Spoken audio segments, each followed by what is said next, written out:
Bien, entonces tenemos este es el documento del Código de Urbanismo y Obras. El Código de Urbanismo y Obras está dividido en 3 tomos. El tomo 2 se refiere a urbanismo, todo lo referente a las normas de urbanización, zonificaciones y usos de suelo. Entonces, si lo comparamos, si hacemos un análisis comparativo con el código del año 91, nos vamos a ir directamente a este capítulo que también hace referencia y que en todo caso complementa o cambia en algunos aspectos particulares lo que decía el plan director del año 95, ¿sí? En relación al sistema vial. Sistema vial, aquí se hace una referencia en este capítulo primero, se hace referencia de los criterios y de las normas de diseño, de las vías, de los escalones y de las categorías de las vías, como aquí vemos la autopista metropolitana, es un término que aparece ya en este código del año 2014. Se indica el nivel de atención de cobertura y se indica también algunas particularidades como son los anchos mínimos para esta categorización de vías. Las vías urbanas o troncales, nivel de atención cobertura, indica cuáles son estas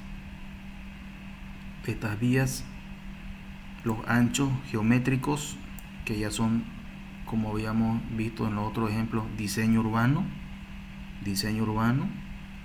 50 metros de ancho para las vías de carácter urbanas troncales.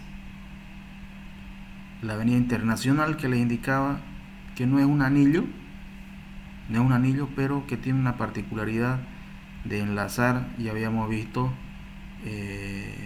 los distritos periféricos del área urbana. Y aquí se indican su nivel de cobertura, el derecho de vía o el ancho mínimo, ¿sí? Los ejes urbanos rurales y las demás redes viales principales en función de su capacidad de servicio también.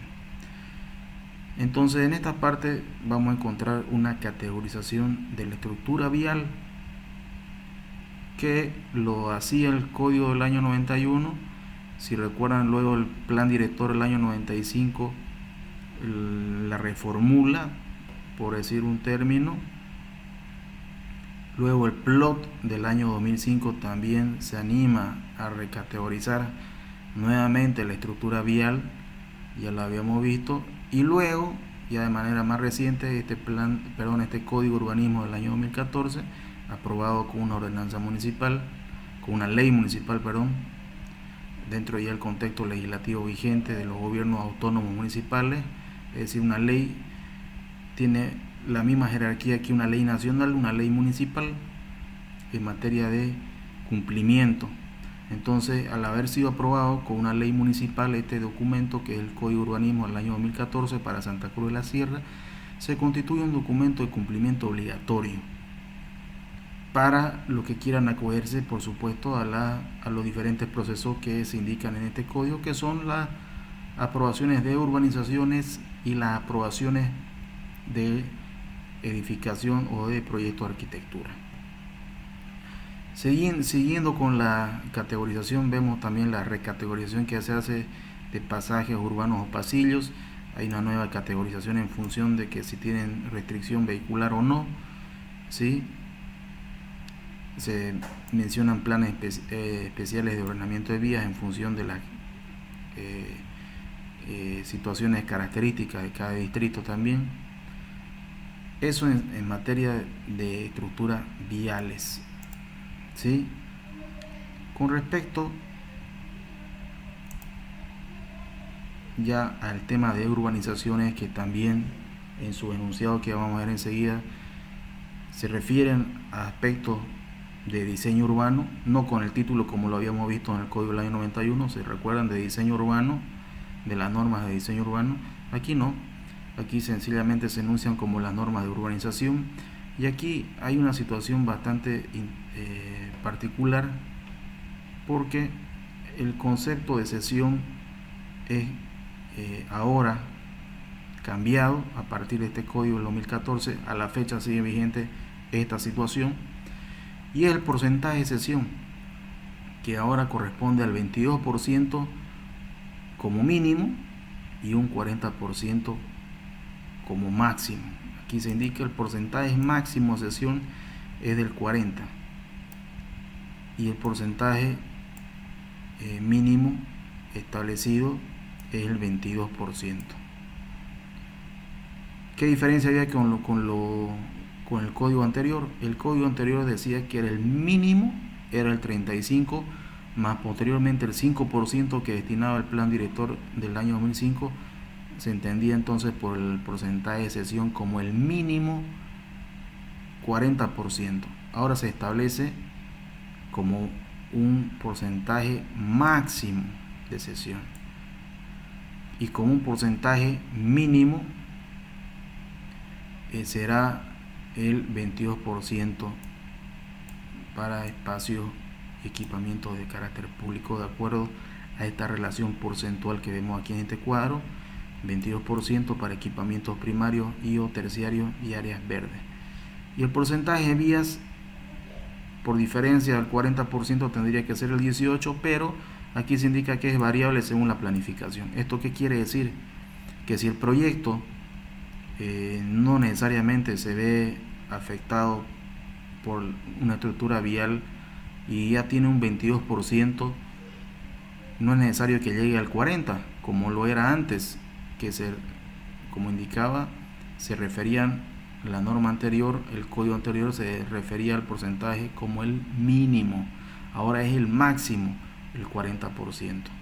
Y esa diametral diferencia básicamente o puntualmente se refiere a que si el predio que se está urbanizando no necesariamente llega al 40% de cesión, quiere decir que ya cumplió con la normativa y con los porcentajes establecidos en la norma de urbanización.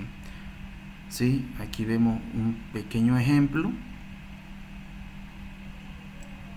que también está en la carpeta de archivos digitales que está en la PC. Vemos un predio de 4.717 metros cuadrados sujeto a urbanización. El lineamiento para el sector, como ustedes pueden verlo acá, tiene una vía colectora de 16 metros de ancho de línea municipal a línea municipal, y prácticamente no tiene otra afectación por carácter de vías. Entonces quiere decir que aquí se aplica esta apreciación que dice porcentaje de vías variable según planificación. Eso quiere decir que en este caso la variable según planificación es toda esta fracción de aquí, es la afectación por vías, que aquí vemos de acuerdo a su balance alcanza 391 metros cuadrados, es decir, el 8.3% de la propiedad tiene afectación por vías. El saldo sí tiene que ser cubierto por el 22% como mínimo, si recuerdan. Entonces volvemos aquí a la apreciación del código: 22% para equipamientos primarios como mínimo. Y volvemos al ejemplo, en este caso se destinó 1.112 metros cuadrados para equipamiento, que corresponden al 23.59. ¿Es mayor que el 22? Sí, porque en este caso el porcentaje destinado a estos equipamientos es el mínimo. ¿Y por qué en este caso tiene 23? Porque ya estaba condicionado un equipamiento cedido en esta fracción, y no olvidemos que enseguida lo vamos a ver a detalle, pero el código de urbanismo vigente indica que la superficie mínima de los equipamientos y de áreas verdes se establecen entre 1.500 y 1.000 metros cuadrados, es decir, no podía ceder menos de los 1.112. Pero si contabilizamos los porcentajes del equipamiento, de este equipamiento, más el porcentaje de la afectación por la vía, vamos a tener que la cesión no corresponde al 40%, sino que corresponde hagamos el cálculo, 0.59 más 8.30, del 31.89%. Eso quiere decir que efectivamente el área útil, el área ya de parcelamiento o de lotes, se constituye en este ejemplo a razón del 68.11%, más porcentaje de área útil comerciable, comercializable o vendible, como se quiere entender, que lo que indicaba la norma anterior, porque si retrotraemos nuevamente a lo que decía el código anterior del año 91, con su 5% aumentado con el plan director del año 2005, decía es el mínimo a ceder el 40%. Entonces quiere decir que el 60% saldante estaba destinado recién a los lotes o a las parcelas. 60%, un urbanizador nunca podía tener más de ese porcentaje para destinado a lotes o parcelas. Pero en este caso, ya con las disposiciones de esta nueva norma, de este nuevo código del 2014, se indica que si no tenés, como leemos aquí y en palabras más sencillas, si no tenés porcentaje de vías porque es variable, lo que sí tenés que cumplir es con este porcentaje del 22.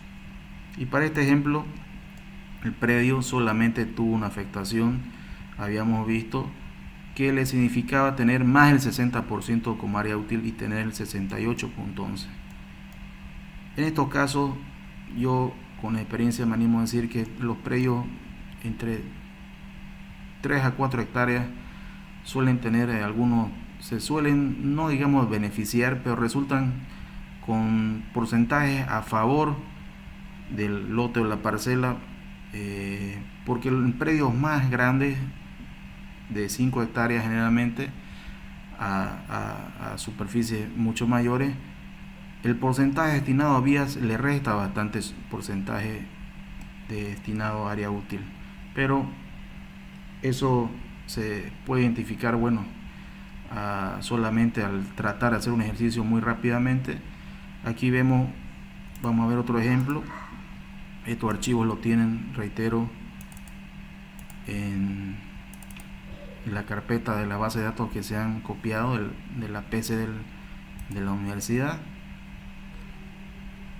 Este caso, por ejemplo, vemos un predio de 33.000 metros cuadrados y la superficie útil también fue superior al 60%, dada lo que indica esta norma vigente de urbanizaciones. Cumple con el 22% entre áreas verdes, equipamientos y la estructura vial, pero le queda un saldo del 70.81%, porque como vemos aquí el predio precisamente coincide prácticamente con las líneas municipales y solamente tiene por afectación esta parte de aquí de las vías. De esta vía de 40 metros de ancho tiene una afectación de solamente, vamos a ver aquí, 9.68 metros es la distancia que existe. No podemos verificar nuevamente, perdón. Desde aquí 13.47 metros. 13.47 metros es lo que le afecta a este predio, lo que le correspondería a una vía pública. El saldo tendría que ser destinado al 22% de áreas de uso público entre equipamientos y áreas verdes, que como resultante tiene entonces este proceso el 70.81% como área útil que fue destinado a este único lote.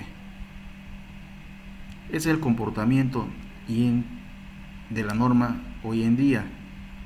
Implícitamente estamos viendo que ya son parámetros que inducen al diseño urbanístico. A efectos de cumplir estos porcentajes, tengo que me da ya ciertas condiciones o situaciones de limitaciones en cuanto al diseño urbano, porque luego, si seguimos con el mismo código del año 2014 en su tomo 2, luego de esta situación de los porcentajes, vamos a ver otras particularidades que le hacen al diseño urbano, que se tienen o que se refieren, por ejemplo, a las áreas verdes. Como indicaba hace un momento, dice: las superficies para áreas verdes serán planificadas con un mínimo de 1.500 metros cuadrados para parques infantiles y 3.000 metros cuadrados para plazas y parques.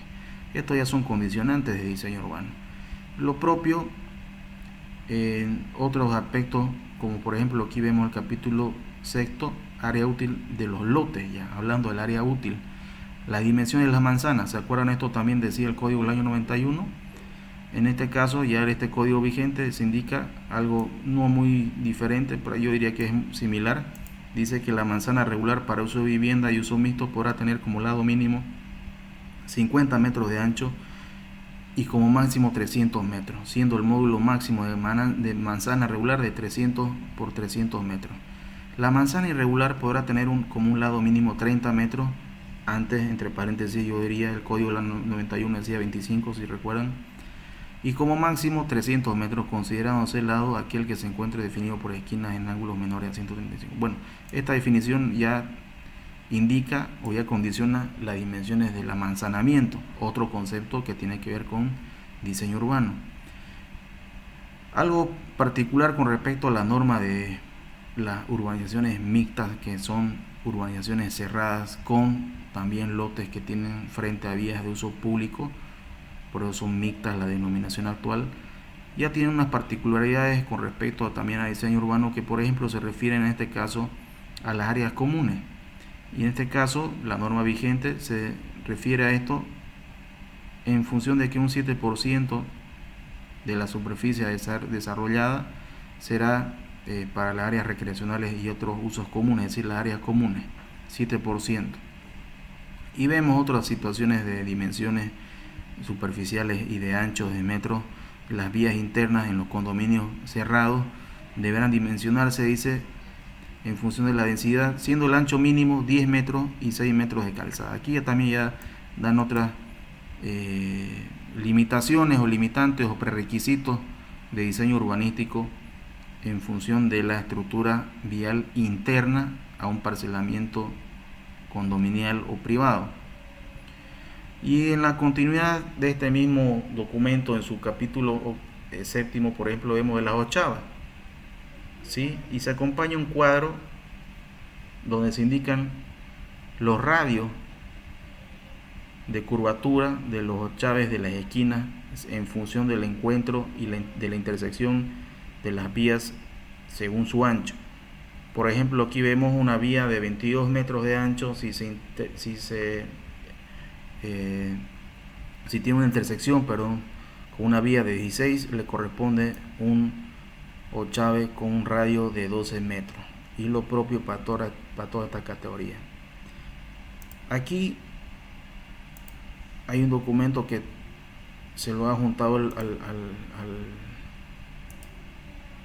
correo electrónico, que les decía que son los perfiles de vía. Son estos archivos de aquí, que están en digital, en microestación y en DXF, y es prácticamente un traspaso en dibujo de lo que indican este código de manera referencial con respecto a la solución del diseño urbanístico, no limitativo, sin embargo, me animo a decir, en función del ancho de vía. Por ejemplo, para vías de 13 metros, este sería el perfil oficial que se maneja. Los 13 metros están constituidos por 3 metros de vereda o de acera y los 7 metros de calzada, ¿sí? Hay otras soluciones que se han dado en la consolidación real en sitio, que tienen estos ejemplos también.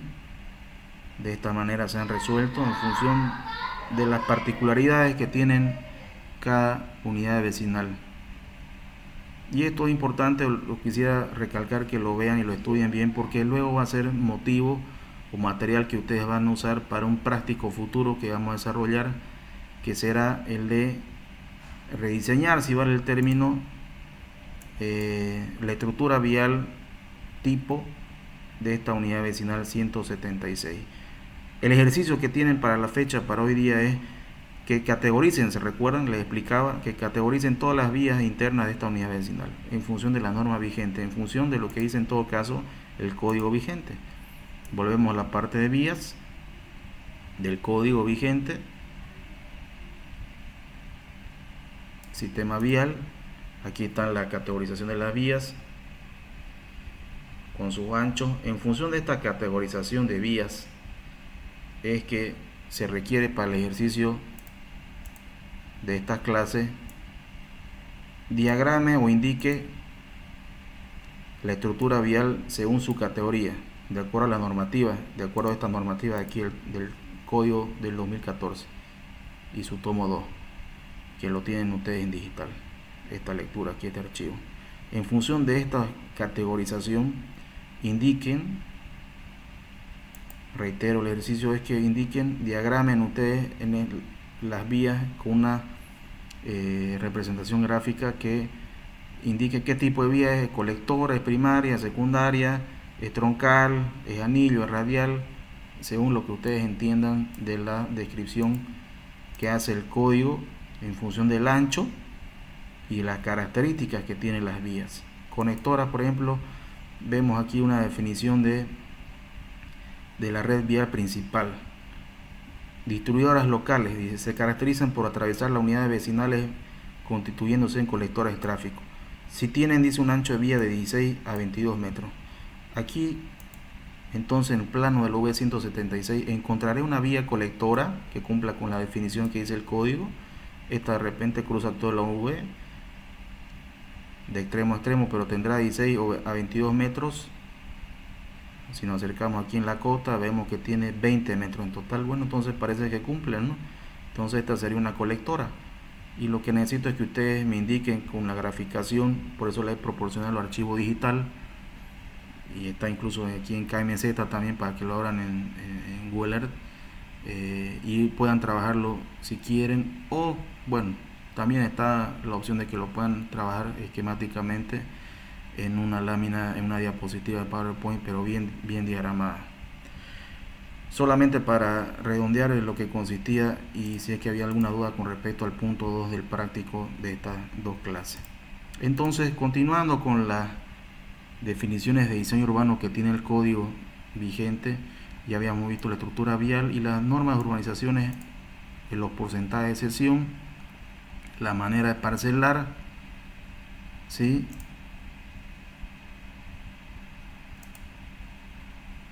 La forma de las manzanas, las dimensiones mínimas de las manzanas, de los ochaves en función de la intersección y el ancho de la vía que se intersectan, de las aceras vemos aquí también definiciones, vemos aquí el ancho de la acera según el ancho de la vía, vías de 13 metros, el ancho de acera es de 3, vías de 22 metros, el ancho de acera es de 3.50 metros. Entonces aquí hay otra situación que ya el código vigente también se anima a reglamentar, podríamos decir, en materia de diseño urbano, porque estamos planteando o estamos condicionando diseño del espacio público, ¿sí? Y de manera ya última están sobre los lotes y las normas de la forma de parcelar, de las dimensiones de los lotes. Acuérdense que también esta lectura un poco más breve o más resumida está en el código del año 91, pero ya el código vigente se refiere a las formas y a las dimensiones mínimas de parcelar en función de su zonificación. La superficie mínima, el frente mínimo para cada zona.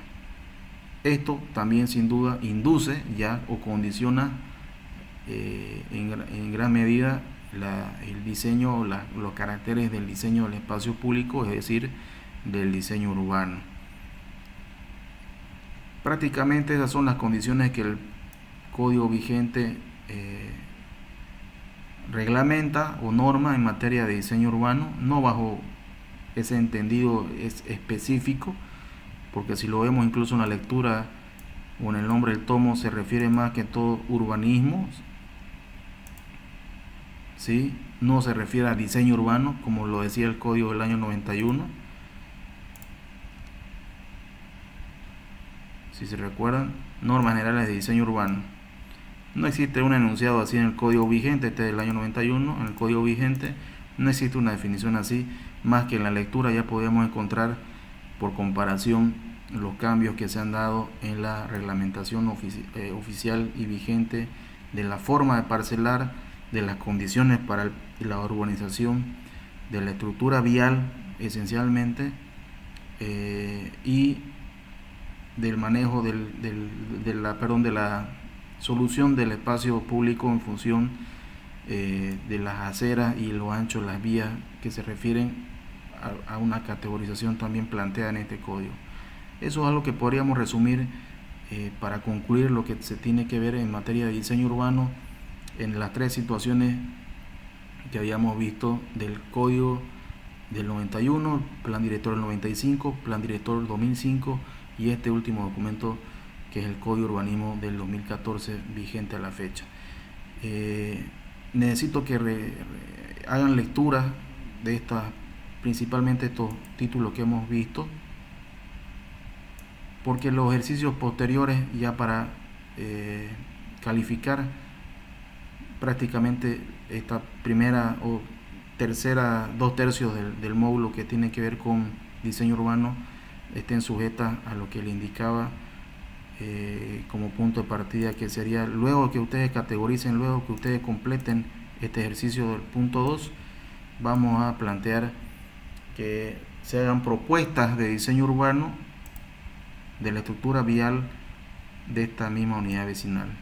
Como un trabajo académico, no necesariamente es porque vamos a respetar la consolidación vigente, que por ejemplo aquí vemos ya el anillo está abierto, pero ayudándonos de una documentación que también les indiqué que está siendo adjunta en el correo electrónico, que es el manual de calles que hizo el Swiss Contact, que no es una norma, reitero, pero es un documento de referencia, porque en algunos aspectos yo pienso, y sobre todo lo vamos a ver aquí cuando ustedes lo lean con más calma, del punto 2.5 al 3.5 hay materia y hay referencias específicas y a detalles sobre soluciones de diseño urbanístico vial que tienen que ver con algunos, inserta también conceptos de diseño geométrico o de ingeniería de vías, porque la idea de este documento es el de aumentar los niveles de seguridad del peatón y del conductor también gracias a mejores soluciones de diseño urbano de las vías.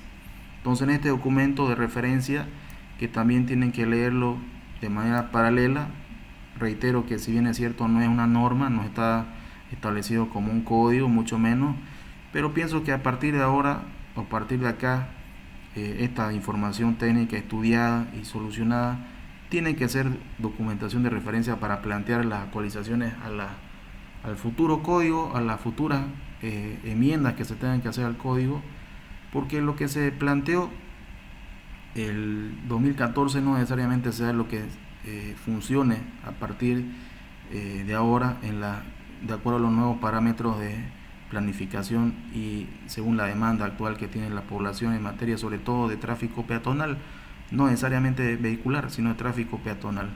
Entonces aquí también en este documento van a encontrar algunos conceptos de manejo del medio ambiente para este tipo de soluciones de diseño vial de las calzadas. Hay un concepto aquí, por ejemplo, hacen una recategorización de las vías de un espacio urbano de la ciudad de Sucre, y hay una recategorización de las vías en función de estos nuevos criterios, y también se animan a solucionar con calidad de diseño urbano un espacio público que allá se lo conoce como una plazuela que tiene frente al cementerio general en la ciudad de Sucre, y que luego fue resuelta de una manera para que se aproveche mejor el espacio, pero para que lo aproveche mejor el peatón, no tanto el vehículo.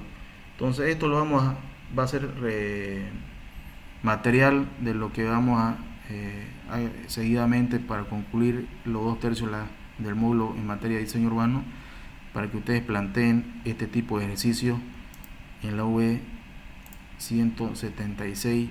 Y escogí esta unidad vecinal porque está, yo diría, en los márgenes,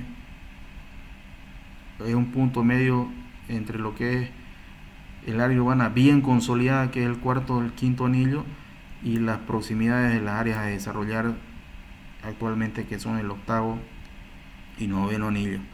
Son áreas que se están consolidando de una manera podemos decir planificada, porque el plan director resuelve toda esta parte, pero que el urbanizador muchas veces recurre al proyectista y son solucionadas de la manera más sencilla, porque como ya hemos visto acá, la norma, el código no es muy específico en situaciones que requieren un diseño más particular, y que es algo que este documento, que es el manual de diseño de calles, que les decía que no es un documento oficial de cumplimiento obligatorio, es un aporte técnico sin embargo, pero que ya nos hace replantear nuevas soluciones en materia de diseño del espacio público vial. Eso sería mientras tanto, queridos colegas, y cualquier consulta ya saben, estamos atentos al grupo de WhatsApp o al correo electrónico. Gracias por su atención.